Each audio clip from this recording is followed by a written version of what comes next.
Sanibonani nginibingelele nginamukela le channel eMaSwiti Mina Production obingelelayo umqolisi mfana kaDla maphansi le enkandla mangabe yaqala ukufika cela ukuthi ngenze isiqiniseko sokuthi ucofa subscribe maqedwe bale video ushaye like bese kuyakhomenta kulolu daba namhlanje. Udaba engeze ngalo njengamanje luthi sekubanjwe abasolwa abane ngesingisi abawu4 ngezinsolo zokuthi kungenzeka ukuthi ke yibo abahlela baphinde babulala uDJ Somebody owabulawa kabuhlungu ngonyaka ka2022 ebulawa ngoyaba lezinhlamvu eGoli. Lezi zinsizwa ke zine zibanjwa ngamaphoyisa aseGauteng esebenzisana nethimba elibekelwe ukuphenya ukubulawa kosopolitiki. Okusho khona ukuthi ke ukubulawa kwakhe uDJ Somebody kungenzeka ukuthi ke kuhlangene nepolitiki phakathi. Kanti ke kulabasolwa abana ababoshiwe kukhona ke nosomabhizinisi odume kakhulu endaweni yaseSandton obizwa ngokuthi ke uKT wakaMolefe ombonayo esithumeni sakho esandleni sesinxele. Lokuthi uma ngabe ke zibanjwa ke lezi zinsizwa ezine kwatholakala ukuthi ke abathathu babo bayizinkabi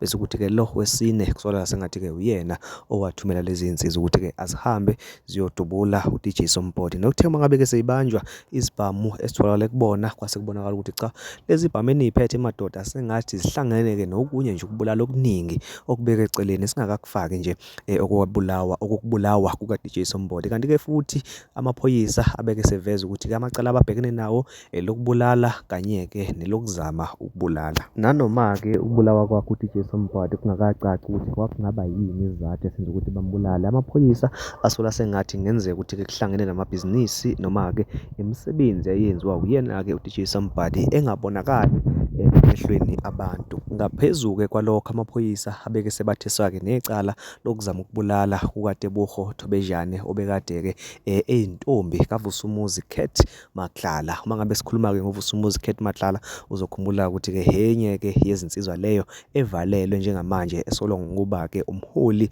weqembu lemgulukudu kuleli loMzansi Afrika. Elinye ke lamagama ke lelo elavezwa uGeneral Nhlanhla Mkhwanazi lapha emphakathini. Makukhona okunye okuvela kulolu daba ngizosenza isiqiniseko sokuthi ngiyaku-update. Ngicela kuwena nje ukuthi ungenze isiqiniseko nawe sokuthi ucofa subscribe, ya like futhi uya comment sidibana kwivideo elandelayo. Ngiyabonga nibe nobusuku obuhle.